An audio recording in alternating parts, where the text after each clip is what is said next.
Well, thank you so much. I too would like to thank the jury, the Goethe-Institut, Edwin Frank, the publisher, the cover designer, the cellist, whoever picked the cellist. I don't know how you knew that cello is my favorite instrument, so thank you. That's been a real treat. I'm extremely honored to be getting the Helen and Kurt Wolff Prize for this particular book, which really is a book of a lifetime for, I think, most anyone who reads it, but it was certainly a book of a lifetime for me as a translator.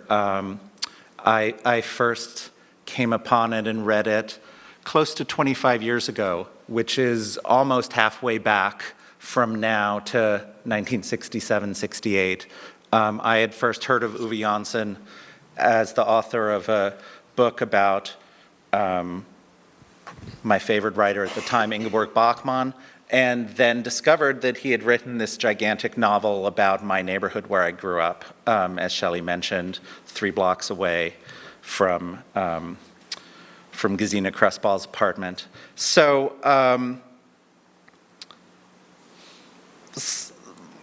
the book means a lot to me for many of those personal reasons as well. I'm sure that Uwe Janssen would have been thrilled to have his book receive a Helen and Kurt Wolff Prize, and feel equally safe in saying that Helen Wolff would be extremely happy that the prize she endowed went to this novel. As Shelley mentioned, they knew each other, but more than that, Helen Wolff was probably one of the single most important people who made this book possible. In fact, the book is dedicated to Peter Zoerkamp and Helen Wolff. Janssen came to New York, invited by the Goethe-Institut in 1965, along with another young star novelist named Günter Grass, who at the time was much more famous than him. And so Janssen, in his typical sort of defensive, aggressive way, when people asked him, "So who are you?" he'd say, "Oh, I'm Günter Grass's photographer." But it was on that 1965 trip that he met Helen Wolff. He was not happy with the publication by Grove Press of his first novel in English, Speculations About Jacob, and with how the second one was going. So she is an editor of, I don't think it was Harcourt Brace World yet, I think it was Houghton Mifflin Harcourt at the time. She got the second novel away from Grove, published a translation of the third novel as well, worked with him on revising the translation, and most importantly, got him a job in New York at Houghton Mifflin Harcourt, working on a textbook for high school German language learners. So that's how he lived in New York at all for the first year he lived here, 1966 to 67. Then Wolff and Hannah Arendt got him a Rockefeller Fellowship, so he was able to stay a second year. Wolff talked to her boss at the publishers and got permission for Uwe Janssen to have an office. So as he later said, he would take the same commute, go to work, show up on time, close the door, and read the newspaper. But that was where he wrote the beginning of Anniversaries. Some of the things I've read even say that it was Helen Wolff who gave him the idea to stop writing about East Germany, West Germany, and instead write about East-West in the context of America, Europe. And that is really the core of the book. She introduced him to all sorts of people, not only the glittering literati we heard about, but she got him the opportunity to take a ride in a police squad car so he could see what that was like. She introduced him to bankers. She took him to a baseball game. She really was very central in his immersion into life in New York. And As I say, not only did he dedicate the book to her, at the end of his life, after finishing the book, he said this in an interview that I think speaks to the importance she had for him and his project. He said in the interview, with the publication, I'm translating it, he said it in German, with the publication, the delivery of the 4th volume, it feels like I've kept a promise I made. First, a promise to Gesine Crespal to finish the thing. Second, to Helen Wolff, who kept threatening that she would die before I finished it, but luckily I did manage to finish it. Third and most important, that I've kept a promise to the readers, he goes on. So that's the company he puts her in. The readers who are most important to the work of literature, and the character, this incredible character that he created, and Helen Wolff. Those were the people he wrote the book for. There's so much to say about Janssen in this book. Since it's a translator's prize, I thought I would say just one thing about translation. Unfortunately, I was going to talk about the first paragraph of the book, but I'll still talk about it a little. I still think there's a little something to say about it. I'm really especially moved that in awarding the Wolff Prize to this book, the jury talked about the acoustics of it. Because that is so much what matters in a translation and so little what anyone ever talks about. Everyone talks about the accuracy or perhaps faithfulness, but the acoustic sound of it is what makes or breaks it, like anything else one reads. There's a line from Gertrude Stein that I actually think about a lot in this context from an essay called Henry James that isn't really about Henry James. And she says, it's not clarity that's desirable, but force, which she also calls vitality. She says, clarity is of no importance because nobody listens and nobody knows what you mean, no matter what you mean or how clearly you mean what you mean. But if you have vitality enough to know enough about what you mean, then people will have to realize that you mean what you mean and agree that you mean what it is you know you mean. And that is as close to understanding anybody that anyone can ever reach. I'm misquoting slightly, but it's not about the clarity of a translation, except insofar as it's about the force of a translation. One review that did mention that a little bit in the context of Anniversaries was Mary Stewart in the TLS, who, because there is this earlier partial translation at her disposal to compare it to, it is a bit possible to talk about different sort of sonic qualities. So this review quoted the first sentence as translated in this earlier translation, and then the first sentence in mine. So I'm just going to say those two. You've heard mine just now, but you'll hear it again. So in the earlier translation, it said, long waves sweep slanting against the beach, hump-muscled backs raise trembling combs that tip over at the greenest summit.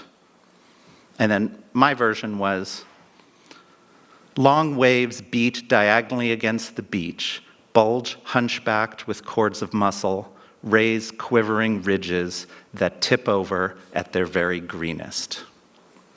And what the reviewer said was, the unusual details are all there again, but their impact is the greater for a choice of wording that makes visual and oral sense. I only wish she had said a little more, because it's actually quite hard to know what that means, visual and oral sense. In actually translating it, I think I if I remember right, I translated this relatively quickly. It was the first paragraph of the book, so it was important. I looked at the earlier translation, but I just sort of went ahead and did it, with the exception of one word that I'll talk about in a second. And, I didn't go back and revise it that much. So what I'm going to say now that I'm trying to think, okay, what does make oral and visual sense, isn't what I was thinking as I was doing it, but I still think it's true. I think that it's hard to say the words hump-muscled backs. The U-M-P-M-U sound is really unpleasant if you try and say it. The hump-muscled backs, raised trembling combs is nice in the earlier translation. Raised trembling combs that tip over has the nice assonance with the combs and over. But the assonance is kind of in the wrong place. You don't want to land on over, you want to land on the tipping. So my version was bulge hunchbacked with cords of muscle, raise quivering ridges that tip over. So you get the quivering ridges tip and then it tips over. So you have to talk like that if you want to really get into what makes oral sense. In terms of the visual sense, I think sweeping against a beach is different from beating against a beach. Sweeping is kind of staying on the surface and not really penetrating in, not hitting it, just sort of brushing it. So long waves sweep slanting against the beach isn't quite the same as beating diagonally against the beach. Diagonally, it's too bad. German has this great word, schräg. One syllable, boom, it's like. And so slanting is 2 syllables, diagonally is 5, but even so, like a wave hitting the beach slanting just isn't quite there, and the same with the greenest summit in the earlier translation, that they tip over at the greenest summit. I don't know, I can't quite picture the summit of a wave. I mean, waves don't have hunchbacks either, but that's an image you can see. And the greenest summit, that might be something of a mistake. In German, as you heard, it's tipping over im grünsten Stand. Stand meaning, it could mean sort of standing upness or level. It is a word for water level, but it's also a word for sort of condition or state. So at its very greenest kind of makes sense.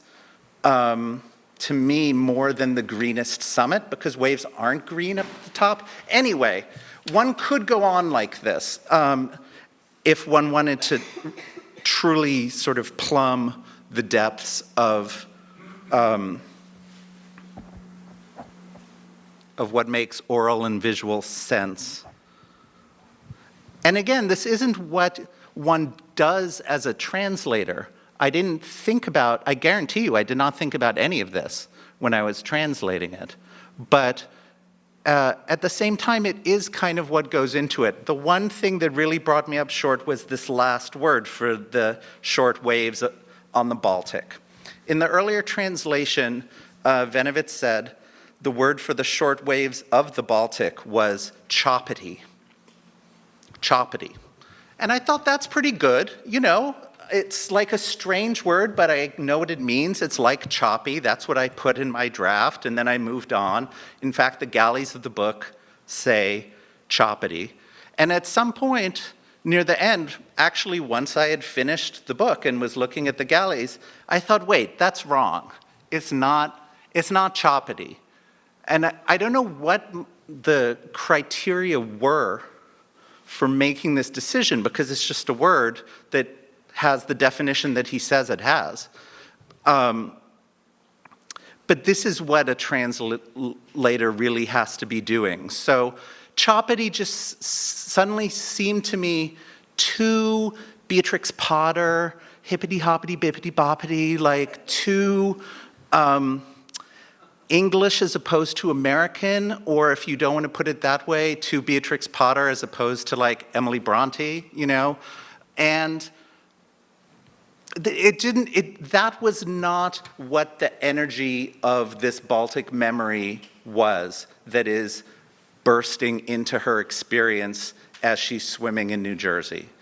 And that's why I went with scrabbly, which again isn't a word that I've ever heard applied to waves, but you sort of know what it means, and it just has a different energy, or as Gertrude Stein says, vitality about it. It's a different kind of experience. Just today, I decided when I was thinking about what to say tonight, that I would go to the OED and go to the German etymological dictionaries and start trying to figure out if I could reverse engineer a good reason for having picked this word. And sure enough, I could.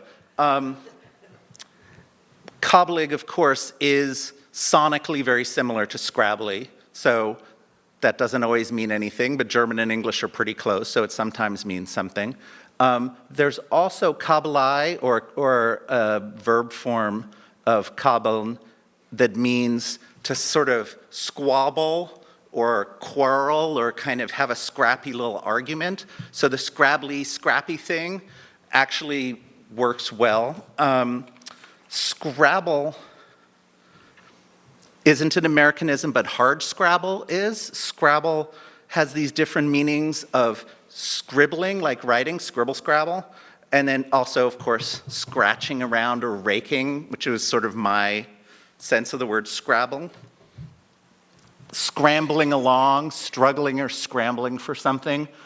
And as I say, hard scrabble is an Americanism, so it does have this more, in a way, belligerent and confrontational, energetic vitality about it.